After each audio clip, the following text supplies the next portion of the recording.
Disclaimer. This video's information is being provided for informational, educational, and general interest purposes only. The information in this video is not intended to shock, enrage, or otherwise provoke the viewer. The sole purpose of this video was to raise awareness of true crime-related events. Copyright disclaimer: under Section 107 of the Copyright Act 1976, allowance is made for fair use for purposes such as criticism, comment, news reporting, scholarship, and research. Fair use is a use permitted by copyright statute that might otherwise be infringing. Non-profit, educational, or personal use tips the balance in favor of fair use.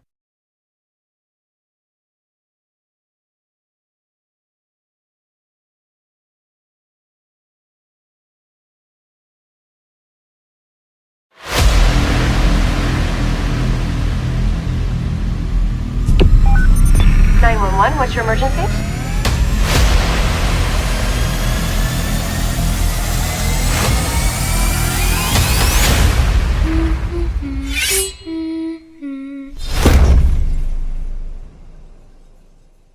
All right, good morning. The Committee Good on Parole is called to order. Today is Tuesday, December 12th, 2023. It's 8:08 a.m. My name is Cheryl Renatza, serving as chair of today's parole panel. My colleagues today are Mr. Alvin Roche and Mrs. Bonnie Jackson. We are at DOC headquarters in Baton Rouge. Would staff here at DOC headquarters please introduce yourself for the record? Whitney Trostler. Okay, and our first remote location this morning is at East Baton Rouge Parish Jail. Would the staff at East Baton Rouge please introduce yourself? I'm Captain Miles, Chief of Intake and Release. Captain, thanks for accommodating us today.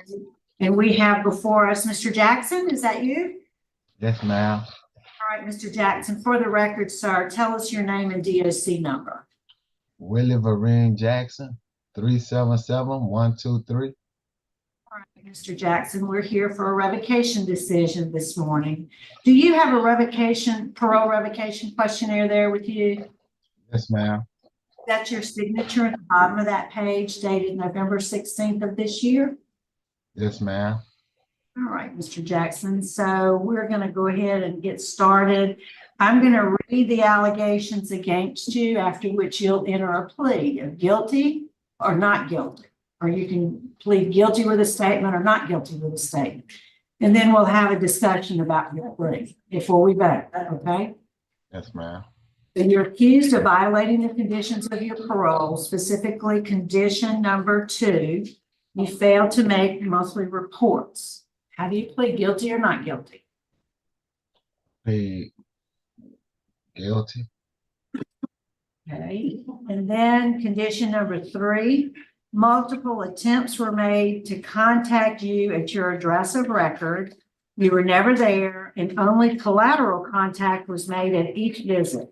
A family member also contacted probation and parole and informed that you do not actually live or sleep at the residence of record. Your actual residence remained unknown to the Baton Rouge District Parole Office.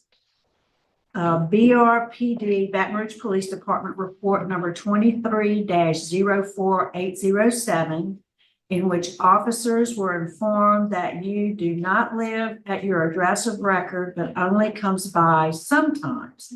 So how do you plead to violating condition number 3? Plead guilty with a statement. Okay. And then condition number 4, the same BRPD report indicates on May 4th, 2023, your aunt, Rose Richardson, called the police because it is alleged you slapped her across the face. How do you plead? Not guilty. Not guilty. And lastly, condition number 10, as of November 6, 2023, your supervision fee account was 25 payments behind and was $5,272 in arrears. How do you plead? Plead guilty to that. Okay, your case has been assigned to Mr. Roche. Would you answer his question, please? Yes, sir. Thank you, Madam Chairman. Morning, Mr. Jackson. Good morning. Mr. Jackson, you pled guilty to condition number 2 not filing your monthly reports. Do you have an explanation why? Yes, sir. When I did try to get a job, I ended up having a car accident, and throughout the car accident, I'm going to physical therapy. Like right now, I'm in physical therapy. I'm going to see a spinal cord specialist. So that's why I was never at the house the majority of the time, because my fiance was taking me. Sir. That's what it is. Why did you file your monthly reports? Oh, my phone got stolen. My phone got stolen. So why didn't Use you, somebody else's phone. yeah, I just felt a bit do it. Just felt why didn't you slow. why didn't you go into the office? I didn't have no vehicle. I was using my fiance's vehicle. That's why I was at her house a lot of the time. Okay, so you had your fiance vehicle, so why didn't you go to the office? I was going to the office. He came seeing me at my fiance's house, and I did make a few monthly reports. But initially, I mean, it fell off when I had the accident. Okay. Condition number 3, you didn't stay at your assigned address. I stayed there. I wasn't there the majority of the time. But that is my residence. I do live there. But according to a parole contract that you signed when you were released, you said, I would live at that address, I would sleep at that address, and that is my address of record. Did you not? Yes, sir. Why didn't you do it? Was doing it until I had the accident. When I had the accident, I needed the transportation. The only transportation that I had was my fiance. And the only way I could get, And did you inform your parole officer of this? yes, man, yes, sir. He And knows that. and what did your parole officer say? He came out to my fiance's residence. Okay. Condition number 4, you're accused of slapping your aunt, Rosa Richardson, in the face. No, we had a misunderstanding. I didn't hear her. I did not hear her. How long have you been on supervision? 10 years. So you've been on supervision for 10 years. Yes, sir. And when did you have the accident? I think I had the accident in August Of 23. of 23. Yes, sir. So basically you were drastically behind in your fees before you had the accident. Yes, sir. So tell me why you didn't pay your fees. I was finding a job at the time. So I didn't have a vehicle at first. So When I did, you've been on parole for 10 years, you say. Is that yes, right? sir. Yes, sir. And you telling me you not had a job in the last 5 or 10 years? Yes, sir. I was working. I was paying my parole vision fees. I was paying. When I had the job, I was paying. Okay, so basically, what is your monthly fee? $63. $63, and you sum what? $5,200. So you telling me that you're almost 4 or 5 years behind in your fees? Yes, sir. With the pandemic and everything, yes, sir. Everybody blames the pandemic. I'm not blaming the pandemic, sir. I'm not blaming that. The pandemic was only 2 years. I'm not blaming the pandemic. So you said you didn't have employment during the pandemic? No, sir, I didn't. So what was your job before the pandemic? I was working at Excel at Shell Geismar. And they laid you off? Yes, sir. I got laid off. For what reason? Smoking marijuana. Okay. So it was your fault. Yes, sir. It was my fault. No further questions, Madam Chair. I don't have any questions. Mr. Jackson, have you ever been diagnosed with any kind of mental health issues? No, ma'am. And how old are you? 45. And you've been out of prison for 10 years? Yes, ma'am. And who have you lived with for the bulk of that 10 years? So you were like 35 when you got out Okay. of prison? Yes, ma'am. When I first made parole in 13, I paroled home to my sister resident. Okay. And after I got a job, I stayed with the job for a few years and changed jobs. I went on and changed my parole to my mother's address because she was Let getting me up in ask you age. Why didn't you ever get a place of your own? I did. I When? had in 2015. In 2015, man, a female, my fiance, my ex-fiance from First of all, Colorado. excuse me, these women are not your fiancés. Unless they have a ring and a wedding date, they're not your She fiancé. was my fiance. But again, my Okay. point is you're always expecting women to take care of you, living with either your sister, your girlfriend, your mom. My question is, why haven't you ever tried to live on your own? Because I need the help. I need to get up. I mean, I didn't have no money to get a car. When I did get the car, then I had to pay insurance. There's a lot of things I had to pay on my own that I needed the support for. Well, when you were working with the guys and living with ma'am. somebody else, why didn't you save money to get a That's car? what I said. I did, and I got a car, and And I was doing good and everything. And like I said, now this woman here was my fiance. We had a ring, and me and her split ways. When me and her departed, my point is, Mr. Jackson, you have an excuse for everything. it's You not have- an excuse.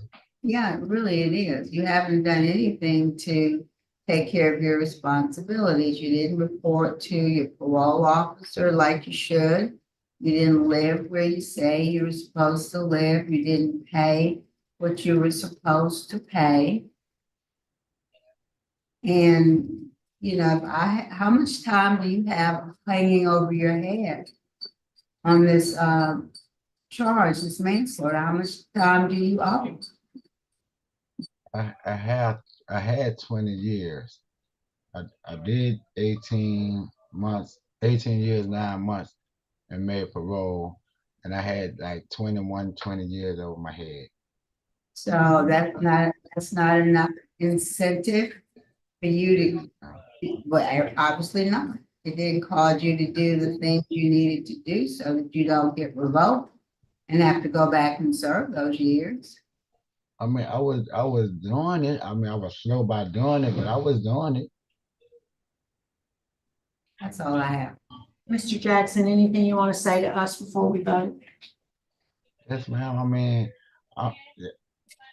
could y'all please take in consideration I was home for 10 years and I didn't get no infraction. I didn't get no charges or anything. I was working. I mean, I had a few minor setbacks, but I mean, I'm human. We have setbacks. You know, I mean, it's like I didn't have a nice support staff. I did have a nice support staff. I was working. I mean, I got laid off a job one time, but for the most part, I was working, paying my supervision fees. I was doing what I did. I mean, the world the world moved fast. I was a juvenile when I got incarcerated. You know, I was 16 years old. But when I came home, I was a grown person. So all these things weighed a factor on me. The things that our people are fighting for right now about juveniles being in the adult facility. I was one of those people that was charged as a juvenile and put in the adult facility. You know, Well, I Mr. mean, Jackson, that has nothing to do with what we're talking about today. Yes, Now, ma'am. you say you were working and you got laid off once and you were paying your fees, but you're $5,272 in arrears. That's 83 months. Given the pandemic was 2 years, that's only $1,500. So you were not paying your fees. you've had opportunities before. You've had violations before. There was a domestic abuse battery, there was a possession of a firearm, and the board reprimanded you in those cases. So don't tell us that you've been doing what you're supposed to do. Oh man, I was incarcerated during those I times. said, we're ready to vote. Mr. Roche will be voting first. Mr. Jackson, through the interview, you pled guilty to violating conditions number 2, number 3, and number 10 of your supervision contract. I also find you guilty of violating condition number 4 of your supervision contract. Therefore, I'm revoking your supervision. Mrs. Jackson. All right, Mr. Jackson, likewise, my vote is to revoke. You are guilty of the violations against you, and my vote is to revoke. And Mr. Jackson, I do concur. I find you guilty of violating conditions 2, 3, 4, and 10. And my vote is to revoke your parole. Now, you need, when you need to take advantage of whatever program opportunities that are available to you, and you will be afforded an opportunity to come back before the board. Good luck to you, sir.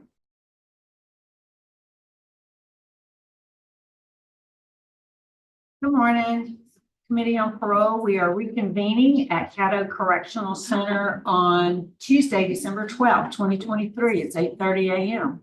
Would the staff at Caddo please introduce yourself for the record? Latasha Richardson, classification. Rick Ferris, jail commander. All right, thank you. And this is Mr. Drayton. Yes, ma'am. Sir, would you introduce yourself? Tell us your name and your DOC number. My name is Carlos Drayton, DLC number 335827, ma'am. All right, Mr. Drayton. My name is Cheryl Renatza. This is Mr. Alvin Roche, Mrs. Fonda Jackson. Do you have a parole revocation questionnaire there in front of you? This right, this one here, this here. No, it's a parole revocation questionnaire. Appointed counsel, so are you ready to proceed this morning? Yes, ma'am. All right. All right. So we're here for a revocation decision. When I find the, let me get to the right page.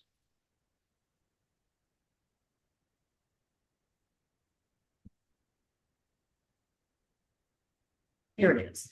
I'm going to read the allegations against you, after which you'll enter a plea of guilty or not guilty. You can plead guilty with a statement or not guilty with a statement also. And then we'll have a discussion about the allegations. All right? Yes, ma'am. So, Mr. Drayton, you're accused of violating the conditions of your parole, specifically condition number 4, which states you committed the offense of domestic abuse battery in April 2019, and you were arrested for this charge on May 1st, 2023. On August 23rd, 2023, the domestic abuse battery charge was not crossed. How do you plead to violating condition number 4? Ma'am, I plead not guilty. Not guilty, okay. And Yes, ma'am, the because statement, the statement is, we'll get to the statement in a minute. Let's just finish with the allegations, and then we'll let you tell us the story, okay? yes, ma'am. Next is condition number 10. You're currently $4,098 in arrears on your supervision fees. How do you plead to violating condition number 10? I'm guilty, ma'am. Okay. Your case has been assigned to Mr. Roche. Would you answer his questions? Yes, sir. Yes, ma'am. Thank you, Madam Chairman. Good morning, Mr. Dryden. How are you? I'm all right. Okay, Mr. Dryden, sit back, take a deep breath, and we're gonna get to the bottom of this, okay? Yes, sir. No anxious, but just sit back, relax. Now, Mr. Dryden, you are released on supervision in 2018, is that correct? Yes, ma'am. Yes, sir. And you are accused of domestic abuse in 2019, and you were arrested in May of 2023, is that correct? Yes, sir. I had no knowledge. Sir, So now give me an explanation why there was 4 years in between the alleged offense and your arrest. Sir, I had no knowledge. I even had a warrant out for my arrest or any of that. I went to court on some tickets. I was presently when I went to court on some tickets, I had got credit for time served. As I was being released, they come back and said I had a domestic abuse from 2019. I had no knowledge of it, sir. Okay, now, were you dating the victim at the time of the alleged offense? At the time, me and her had been split up. This we weren't even much dealing with each other at the time. And At your preliminary hearing, you mentioned your brother Thomas. yeah, he the one who started messing with her. Sir, tell me the involvement between the victim and Thomas. They the ones got the ongoing relationship. We just had our little thing. That's all it was. It wasn't no relationship at the as a talking about a long-standing relationship. It was not one. Okay. And the charges were all processed, is that correct? Yes, sir, there were. And what was the basis of them dismissing the case? The basis of them dismissing the case, affidavits done by her, and that was it, sir. And I went to trial on it on the 23rd of August, and they dropped all charges, dismissed all charges. Okay, now, how long have you been incarcerated? They didn't I have been incarcerated. They didn't re-incarcerate me. I was incarcerated from May to August. Then I was reinstated on my parole on the 24th, the day after the trial. And I went and reported on that August, the end of August. I went and reported in September.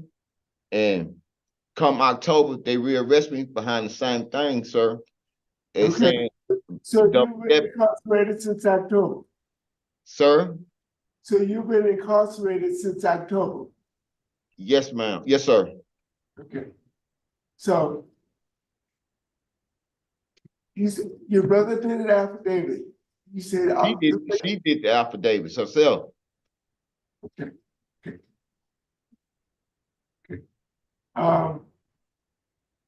Madam Chairman, I don't think I have any further questions. All right, before you were arrested the first time, okay? Because I know you got arrested twice or detained twice. Before you got detained the first time, what was going on? Were you working? Were you reporting? I was working. I had got they had picked me up for I understand. Please just answer the question. Yes, I was working, ma'am. I was doing catering. Where were you working? At Furlough's Cajun Kitchen, doing catering, ma'am. Okay, but that's kind of part-time. Yes, it was. So how long were you in prison? How long was I in prison? I was incarcerated for about 5.5 years, ma'am. And where were you incarcerated? I discharged from Morehouse Parish, ma'am. Did you ever go to a DLC facility? Yes, I have, ma'am. Okay, while you were there, did you pick up any job training or job skills? I did some tutoring, but that was that extent. Job training, I didn't say tutoring. No, ma'am, I didn't pick up any job training. I worked at Beauregard at the in the city of Pineville while I was incarcerated as well. Well, my point is a catering job, that's sporadic. That's, whenever there's a function, which isn't, a steady job. Why haven't you tried to secure reliable employment? Okay, well, ma'am, I have been trying to fill out my disability because I have a bad leg. And at the time I told my parole. Stop talking. What's wrong with your leg? I had got shot about 20 years ago, and it just making my cartilage has deteriorated in my knee, and it makes me walk with a limp. Okay. And And I've been trying to make my doctor's appointment, but every time I've been able to try to get my doctor's appointments lined up, I've been back and forth in the system, man. that makes no sense. None whatsoever. Yeah. So it sounds like you haven't really made a real effort to try to work. Because they can give you shots in your knee to help that. Okay.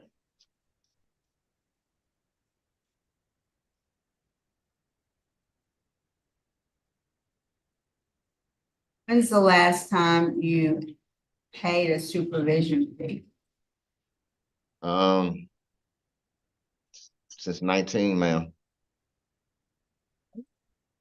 And why didn't you pay? Okay, we'll skip over the pandemic. Okay, let's go to 22 and 23. Why weren't you paying supervision fees? Ma'am, I've been incarcerated majority of 23. I hadn't been out.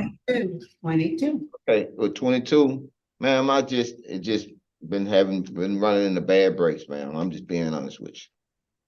Did it ever occur to you that you make your breaks? Yes, ma'am. Now, there are people who've been in prison, stayed in prison a lot longer than you did, and they get out and they manage to be successful.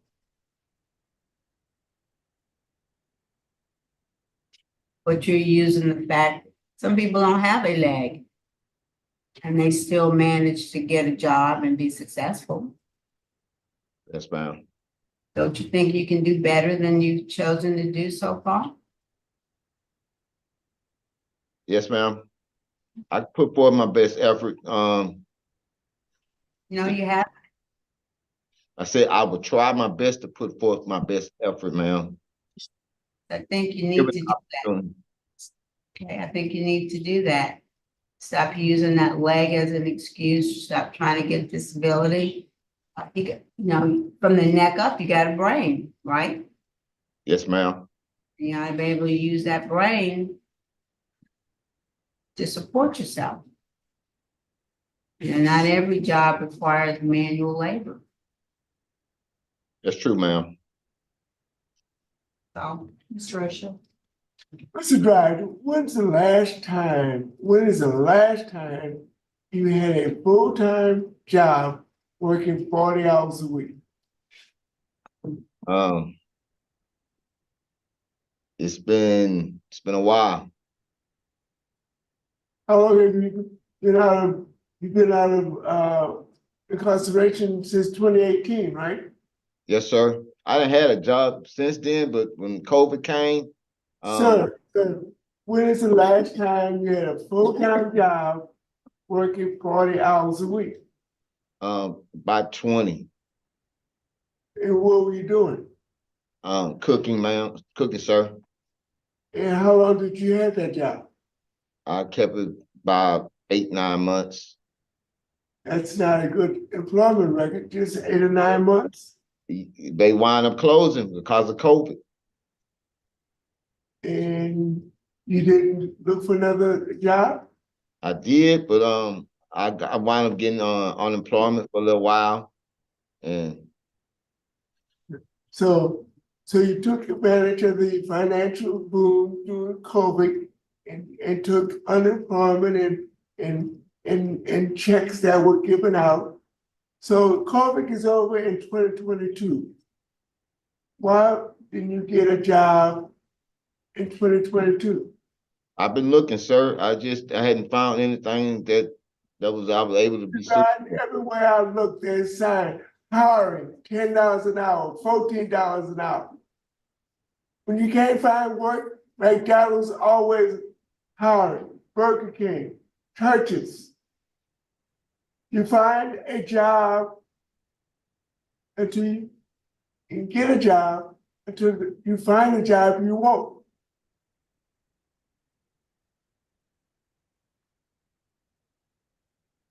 Walmart is looking for employees to keep the doors open. There's no reason why An able-bodied man cannot find a job if he's really looking.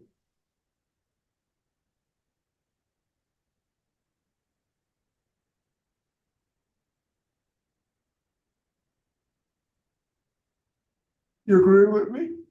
Yes, sir. Thank you, Madam Chair. Thank you, Mr. Roche. Commander Ferris, is there anything you'd like us to know about Mr. Drayton? Well, he came here on October 13th, 2023, and he had one write-up last week on December the 7th for disobeyal of a verbal. They asked him not to stand at a certain individual's cell and talk, and he continued to. All right, thank you, sir. I appreciate it. Mr. Drayton, let me ask you this. In 2019, you were in a relationship with Miss Jones, is that right? But you are no longer. We just had our thing, ma'am. Yeah, yes, ma'am. Yeah, okay. All right. Anything you want to say to us before we vote? I'm trying, I'm just trying to get past this, because I didn't even know I had a warrant out for my arrest from 2019 on up until now. I really didn't, because that would have been that I'd have been had that taken care of. But I didn't got this done and had my best to rectify all this. I don't know. Right, sir. I think we're ready to vote. Mr. Roche will be voting first. Okay. Chairman, I move for executive session. Second. We have a motion and a second for our executive session. I do not object, so it's a unanimous vote for executive session to discuss confidential matters. So stand by, Mr. Drayton. We'll be right back with you. All right, we are back in regular session. It's 8:48. And we are prepared to vote. Mr. Drayton, Mr. Roche will be voting first. Mr. Drayton, you're a complicated case and you have a problem. You can't find employment and you need to find employment. You agree with me on that? Yes, sir.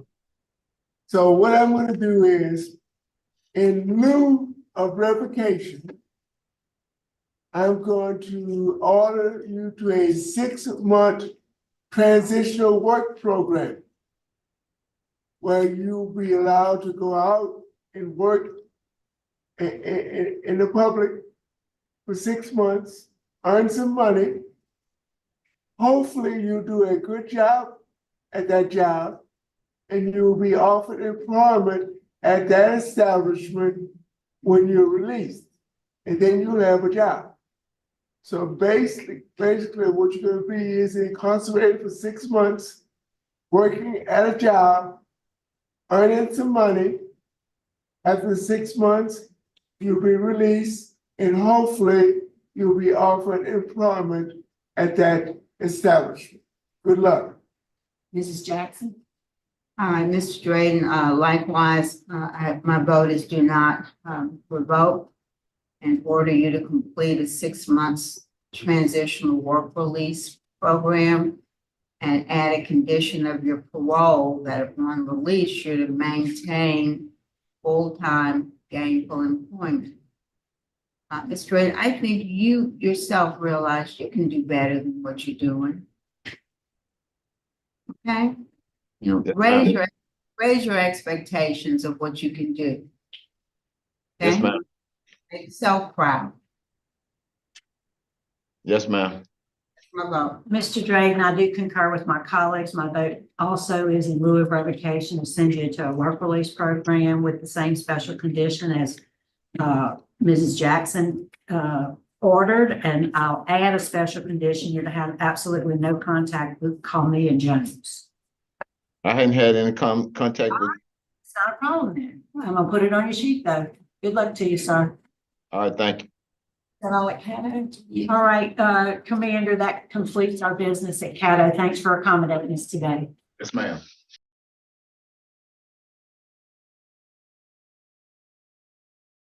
Good morning. Committee on Parole, we are reconvening on Tuesday, December 12th, 2023. It's 9:32 a.m. We are bringing some folks in the room here with us. In the meantime, with staff there at Hunt, please introduce yourself for the record. Good morning, Donnie Barlow, Warden. Christy LeBlanc, classification. Joe Buttress, Assistant Warden. Dr. Johnny Prejean, Medical Director. Okay, thank you. All right, stand by just a moment. There you go. Okay. Mr. Turner, would you introduce yourself? Tell us your name and DOC number. Yes, ma'am. Mark Anthony Turner, PN 8364. Yes, sir. Mr. Turner, my name is Cheryl Renatza. Mr. Roche, Mr. Alvin Roche and Mrs. Bonnie Jackson are my colleagues on the panel this morning. Let me acknowledge the folks who have joined us. I see there at Hunt, it's indicate I have Rosemary Richard, your aunt is there, and your sister, Ms. Joyce Turner, is also there. Ms. Turner will be speaking on your behalf. Here with us in Baton Rouge, we have Tiffany Green, the victim's daughter, and we have Andrea Green, the victim's sister. Miss Andrea will be speaking at the appropriate time. We'll ask her to do so. We're here for a medical parole decision, so let me just read some preliminary information into the record. Mr. Turner is classified as a 6th felony offender. He's currently serving a 17-year sentence, having been convicted in East Baton Rouge Parish and sentenced on April 24th, 2018 for a manslaughter conviction. He's not eligible for good time and he's not eligible for parole, but we do have a recommendation for medical parole from the folks there at Hunt and the secretary. This case has been assigned to Mr. Roche, so I'll turn it over to him. Thank you, Madam Chairman. Good morning, Mr. Turner. Good morning, sir. Good. Mr. Turner, you're currently 59 years old? Yes, sir. 59. And you've been incarcerated for about 11 years on a 17-year sentence. Is that correct? Yes, sir. And you've been convicted of 6 felonies. Is that correct? Yes, sir. Okay. Dr. Prejean, good morning. Good morning, sir. Dr. Prejean, you sent us 2 videos, but both of the videos had no sound. So we need a complete assessment of Mr. Turner's condition. Both of the videos had no sound at all. I apologize. I know that they had it here, but basically, Mr. Turner's major medical problem is suffering from recurrent hepatocellular carcinoma with metastasis. He was initially diagnosed and treated in 2019. Initially, he went in 2019. He had radiofrequency ablation therapy. He had a second case of it, and they tried to treat him again in 2020. The cancer recurred, and in 2022, he underwent a TACE procedure, which is a chemical embolization procedure to eradicate the lesion. And then it occurred again, and the most recent one was in, I think, January of this year. The tumor has continued to progress. In July of this year, he started chemotherapy. And as of this point, he has received 6 rounds of a dual monoclonal antibody type treatment. He has shown some improvement, but the tumor has continued to progress. The last CAT scan done last month shows that there's still viable tumor there. And he's also got extensive retroperitoneal lymph node involvement. He also has a tumor thrombus in his right hepatic portal vein. That's the major issue. He's got several other major medical problems: hypertension, diabetes. He had hepatitis B, hepatitis C in the past. I can refer to my notes. I can tell you the rest of them. Anyway, so with the recurrence of this tumor and its refractoriness to treatment, his prognosis is more than likely going to be terminal.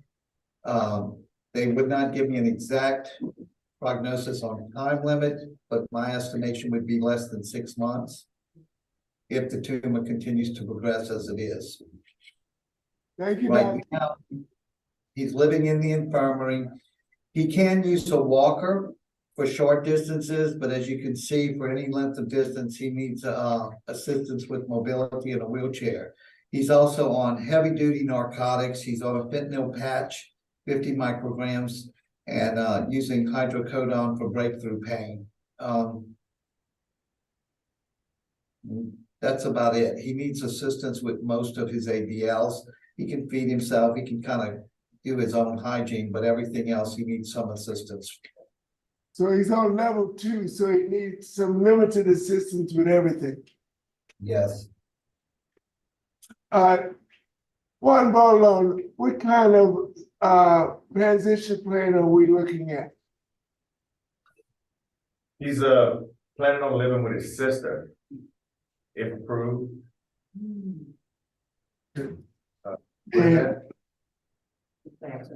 In Baton Rouge. And what kind of medical arrangements have been made at the sister's home? Yes. Ms. Turner? Ms. Turner, what kind of medical arrangements have been made for your brother at your home? He will be staying in my home in the master bedroom. I'm going to see if I can get some help with someone to come in and help him to assist with his ADLs, to see what other help will be provided once he has been received. I am a registered nurse. I've been a registered nurse since 1997. My background is oncology, hematology, skilled nursing, as well as physical rehab. So you sort of know the ropes already. Sir? So you sort of know what he needs already. Yes, sir. Yes, sir. I'm very familiar with the background and what he needs.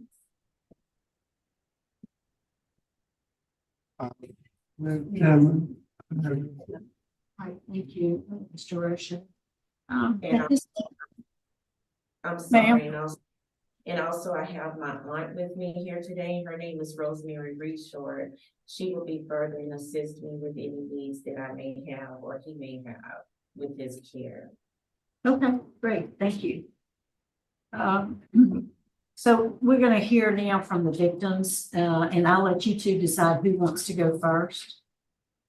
If you can step up to the podium, please.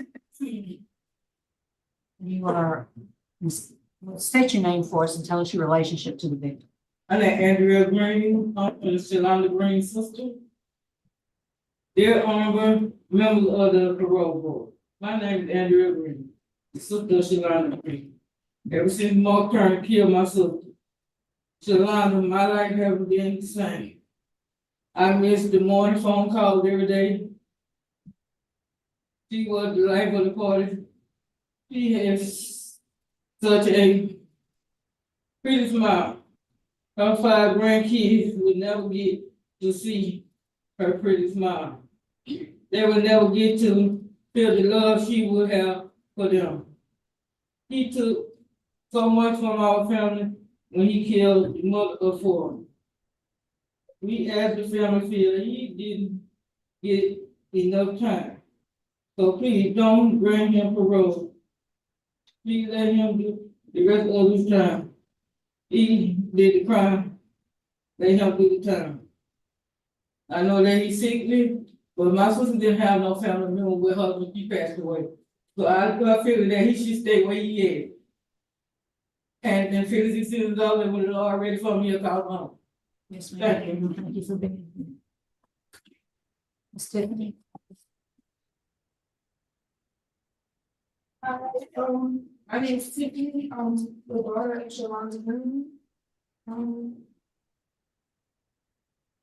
When this occurred, when it first happened, I was afraid to even walk outside. I was afraid that he would come, and I was there. So, I just want to say, like, by him asking to be on the road in that image, I wouldn't feel comfortable. I feel that once you murder someone, it's just in your nature. So I would be afraid of come back.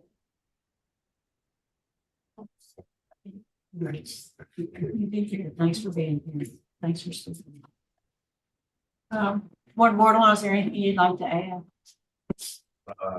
No, ma'am, I don't have anything, unless you have any questions.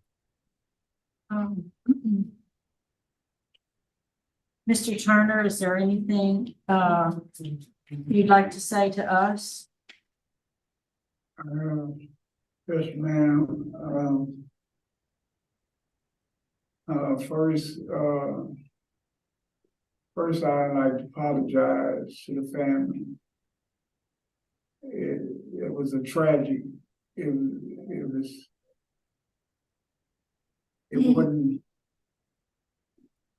wasn't heinous. I loved it, Miss Green, and the children. In fact, some of her children she allowed me to adopt. And I was trying to be a good person and a father. So I'd like to apologize to them. What happened, it shouldn't have happened. But we had a extremely rocky relationship. Where I feel though, if we had the opportunity to take some time apart, do a little soul searching, maybe the relationship would have been better and prosperous. So I like to say that, and I also like to apologize for what I put my family through.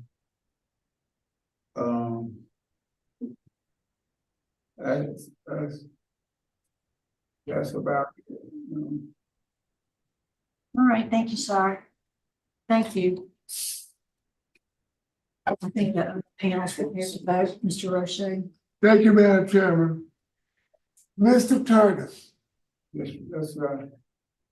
After the medical evaluation of Dr. Prejean,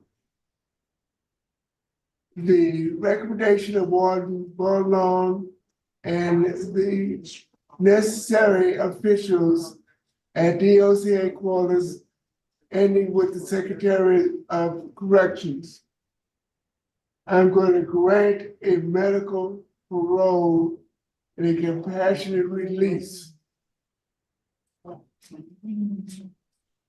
There'll be one condition, that you will be confined to your sister's home 24 hours a day. All except for medical treatments and medical appointments. You understand what I just said? Yes, sir. You will be confined to your sister's home 24 hours a day, except for medical treatment and doctor's appointments. That is my decision.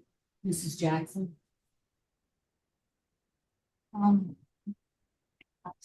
I know this is very hard for the victim's family. I can see how much pain and suffering you are still experiencing. And this vote is in no way to minimize what you're going through.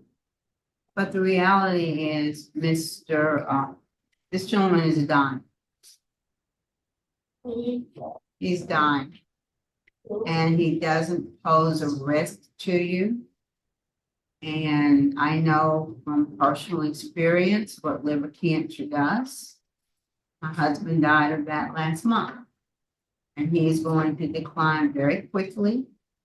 And he doesn't have the capacity to cause you any harm whatsoever. And so I don't want you to be fearful at all.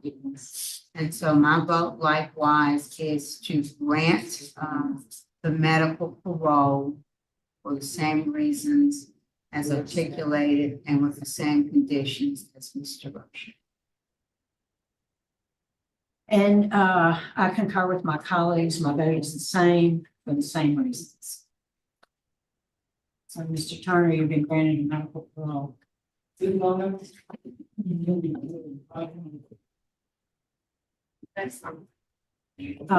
Gordon, I think that concludes our business at your facility. We're going to sign off at 9:48. Thanks, Dr. Prejean, for your information. If you enjoyed this video, please subscribe, give this video a thumbs up, and press the notification bell. Additionally, you can view our playlists and most recent videos. Thank you for watching.